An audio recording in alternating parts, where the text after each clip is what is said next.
Okay, so these videos are going to be dedicated to programming for street lifting. They're going to pretty much be raw, uncut videos, as much as I possibly can, and just sort of deep dive a little bit more into the way that I program for street lifting. So hopefully it can help yourself as a coach, or even yourself as an athlete. Now, I thought it made sense for the first video to basically just go over, I guess, the basics of how I input an exercise into a session. So I think if you can get an understanding of that, it will make the bigger picture a lot clearer further down the line. So I've got an example here. Now this is using our own app, Winning Strength Blueprint, but it doesn't matter what you do it on. It's just, this could be an Excel spreadsheet. The same principles would still be there. So the first part for me to put in an exercise into a session is, first of all, the series. So the series basically uses the alphabet to order exercises. So if you know your alphabet, you're cool. So you're always going to start at A. Now, if you have decided to only program one movement for that series, then you would just name the movement A, and that's it. So if I saw that, I would look at it and be like, oh, okay, there's just one movement for this. And once I finish that, I move on to the next part. Now, if you decided that you wanted to, for example, pair two movements together, you would then add numbers to them. So it would now become A1 and then A2. So if I saw that, I would look at that and be like, okay, there's two movements paired together. So I'm going to go to and from these two movements, bouncing between them. Once I finish all the sets that are programmed in, I'll then move on to the next series. And you could do the same for 3 movements, 4 movements, 5, 6, whatever you want. It could be like A1 all the way through to A10 if you really wanted to. Some kind of like giant set. So that's the basics of the series. Now in this example, I'm going to be just using one movement for my series, which is why it's just here. You can see it's named A. So we know it's just one movement we're dealing with right now. So that's a series. After that, you're then looking at the exercise selection. So the exercise selection's obviously obvious to what it is. It's choosing what exercise you want to program. So in this case, I've used a pull-up. That could be anything: back squat, muscle up, bicep curl, whatever you want it to be. But for this example, we're using pull-up. Now, I then have specifics for that movement rather than just like, oh, pull-up. So this could be anything from grip orientation. It could be for a movement that requires a bar, what kind of implement? Is it a barbell? Is it a safety squat bar? It could be things like, I don't know, if it was a split squat, you want your front foot raised. It could be, I want this person to use kettlebells. It could be anything you want. It could be the grip width. It could be the width of your feet in a squat. It could be anything you want. But this is where I'm going to put that. So in this scenario, I've used pull-up, like we said, and then my specifics are pronated. So I want a pronated grip orientation, and then I want competition grip width. So all that's saying is to use, it could be two things. Either if they're an athlete who competes, it's use the grip width that you use in competition. If it's someone who doesn't compete, then it's use your strongest grip width. Whatever you feel like you can hit more kilos with, use that. So that is now exercise selection with specifics. Then the next bit we move on to, this is the obvious, what everyone does anyway. It's your sets and reps. So in this case, I've got 3 sets of 5 repetitions. Pretty simple. The next part we move on to is tempo. Now, tempo is something that I use for every single movement that I program, regardless of what it is.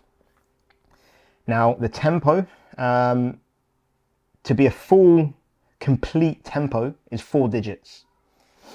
And this ensures that we know what you want the client or athlete to do in every part of that movement. So it's 4 digits.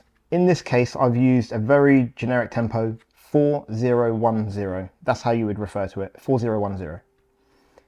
The first number always refers to the eccentric part of the movement. The second number, so in this case here, we've got 0. This always refers to the isometric pause after the eccentric. And just note that this is all in seconds. So like 4 seconds, 0 seconds. The third number is 1, so 1 second. That's the concentric part of the movement. And then the final number, the fourth number, that is the isometric pause again, but after the concentric. Now, what's important with these tempos is that you take note of where the starting position of the movement is that you're about to do, because the way that you read this tempo could change based on that. So if we take, say, we'll compare a pull-up, because that's what's programmed, and we'll compare it to a dip. Now those two movements, the starting positions are in completely different positions. So we take the pull-up, the starting position is the bottom. With the dip, the starting position is the top. So because of that, we need to read the tempo from a different starting position. So with the pull-up, we know that we start at the bottom. So that means the first part of the movement really is going to be the concentric part because you're going up. So in this case, we need to read this tempo from that third number, so 1. So 1 second to get up. That's like a standard time. Just 1 second, just pull up. Then we go to the third number, so you always work across to the right. Is the isometric pause after the concentric. We've got 0. So that means once you get to the top, once your chin clears the bar, you're not pausing. There's no pause at the top. So you're literally going straight back down. So then we come to the first number, which is the eccentric. So now it's saying that it should take us 4 seconds to go from that top to the bottom. So it's a controlled tempo. And then the second number would be, is there an isometric pause after the eccentric? So that means at the bottom, once you hit the bottom, is there a pause at the bottom? And again, we've got 0. So that means we go straight back into 1 and then repeat the process until you've done, in this case, 5 repetitions. Now, what's really good about this is that I could add together those numbers in the tempo. So if we add them together, that's 5. That now tells me that it's going to take 5 seconds to complete a repetition. So you can actually do the maths and work out exactly how long all this takes. It takes 5 seconds to do a repetition, and we know we're going to do 5. It takes 5 seconds to do a repetition, and we know we're going to do 5 repetitions in a set. So that means it's going to take 25 seconds to complete a set, as in a working set of the reps. If we then take that and add the rest period, that tells us how long one whole set, including the rest, takes. And then we can just times that by how many sets. And then you know exactly how long the A series is going to take you. And that's why this is important. You can see here in our app, it already calculates that for me. So I already know it should take 10 minutes, 15 seconds to complete all this. Now, granted, like, maybe there'd be a bit of fraffing, maybe, you know, setting this up and setting that up, but you roughly know this shouldn't take any more than about 12 to 15 minutes to get through this. Okay, then the next part we go on to is the rest period. So how much rest period is there after each set? I always write my rest periods in seconds, it's personal preference, but we've got 180 seconds. So what, 3-minute rests. Cool. Okay, and then this bit here, this is the spread. So is there a spread for this set? I think the best way to explain spread is it's the difference in weight between the first set and the last set. So in this case, I've got a 0% spread. So that just means that you're essentially performing straight sets. There should be no weight difference between set 1 and, in this case, set 3. So if I choose to do 100 kilos, then you're going to do 100 kilos for all 3 sets. If I choose to do 50 kilos, it's 50 kilos for all 3 sets. Makes no difference. Now, this can change. So if I go in here, I could put a 20% upspread increase. So now we've got a 20% upspread. So this now tells me that I want some kind of top set. I want them to ramp up by 20%. And that's the difference between set 1 and set 3 in this case. So it's not increasing by 20% every set. It's saying from set 1 to set 3, there should be no more than a 20% increase. I could increase this more if I wanted to say 40%. So now I want them to ramp up. I want bigger jumps, basically. That's what I'm looking for. So I can kind of dictate how tight of that ramping up I want, etc. Now, you then have the complete opposite, a downward spread.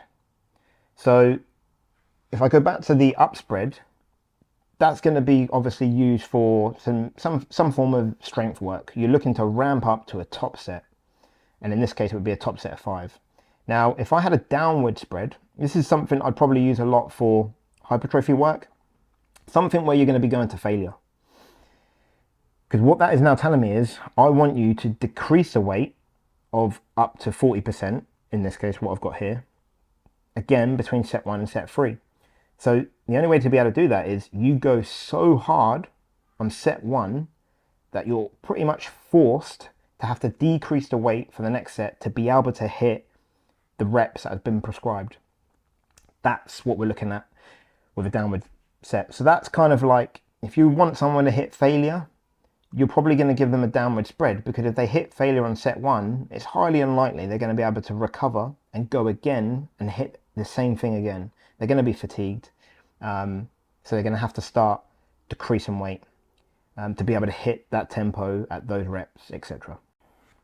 So if I give you an example now of, if I add in another series here, so if I go in here and let's, if we just take, for example, let's now go with the dip. So we want to put a dip in.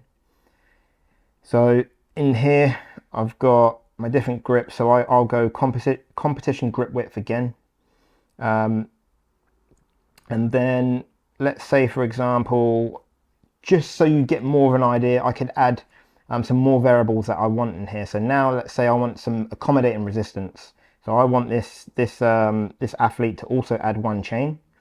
So we'll put that in. I could also add in a rep type. You don't need to know what this is right now, but just to give you an idea. So let's just say I want them to do 1 1/4 reps. I add this. So now I get my B, so that my series, I get my exercise selection with my specifics. Now I'm going to go in and do the parameters. So let's say, for instance, here, I now want 3 sets. And we're going to go with, let's say, 10 to 12 repetitions. And then we're going to give them a downward spread, 20%. And the tempo, we're going to go 2 seconds down. They're going to pause for 2 seconds at the bottom. They're going to explode straight back up. So with tempo, it's all done in, I said it's all done in numbers, which dictates seconds, apart from an X, which means explode. And then there's no pause at the top. And then the rest they'll get here is 90 seconds. I could put some notes in here if I wanted to. It could be, I don't know, for example, for something else, it could be like, I want you to hit, I don't want you to go over a 7 to 8 effort, for example, whatever it may be. We'll update that. And then let's say I want to pair this now. So I'll duplicate that. I'll go in here. And this is all really random, by the way. But we're going to pull it, a pull down, lat pull down. And it's going to be bilateral. It's going to be a grip width of, let's go a narrow grip width. We're also going to do 1 1/4 on here. The grip orientation, let's go with a semi-supinated grip orientation. And then, because I'm using the context of this client is training at within strength, so we'd give him a mag handle. Update that. So now I've got my B2. So now you can, like I said, they're now paired. So this now tells me that once I've done B1, I'm going to take the rest of 90 seconds and then I move on to B2. And then we've got my lat pull down. We've got all the variables that I mentioned. We'll keep it 10 to 12. The tempo, we're going to flip that, and then we're going to go there. So it's because you're starting at the top, the first part of the movement is going to be, we'll put a 1 here, is going to be the concentric, so you're pulling down to the chest. Once you get there, I want them to hold it for 2 seconds at the chest, and then they're going to go back up the eccentric, 2 seconds here. Once they get to the top, there's no pause, straight back into it. I'll keep the 90 seconds rest. I'll keep the spread downward, 20%. We'll save that. So now we've got the B series, B1, B2. So I can now see that the estimated time of this, 14 minutes, 24 seconds, added to my A series, I've got a total duration of 24 minutes, 39 seconds.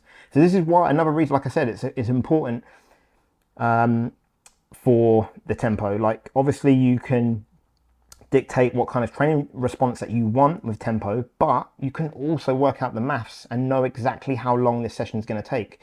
So I know, like, I could make a workout for someone, especially if you're a newbie at making programs, not knowing that you've just given them a 2-hour workout, which is just inefficient. At least here I can see, like, okay, I know roughly how long this is going to take them. So yeah, it's really important to put in your tempo. So yeah, there you've got an example of like a single movement series. And then for this example here, I've just put a pairing. I could duplicate that. Now I just add in B3 and change what that is. But you get the idea.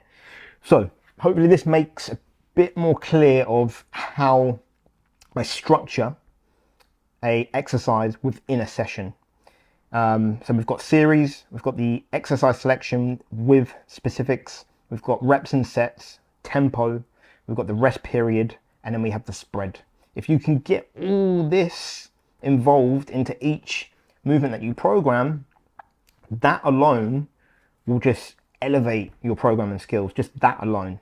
If you're missing parts of those out, you're missing part of the puzzle. Plus it also allows you to have more, you can vary your program so much more because there's more things that you can play with. For instance, I could do this for 2 weeks and then I could be like, you know what, the next 2 weeks, I don't want to get rid of the lat pull down because they need the lat pull down for whatever reason, but we'll now take out the 1 1/4 reps. And I'll switch him to, I need him to do a supinated grip, but I want it to be shoulder width. So there's like all these different variables now that I can change, for example.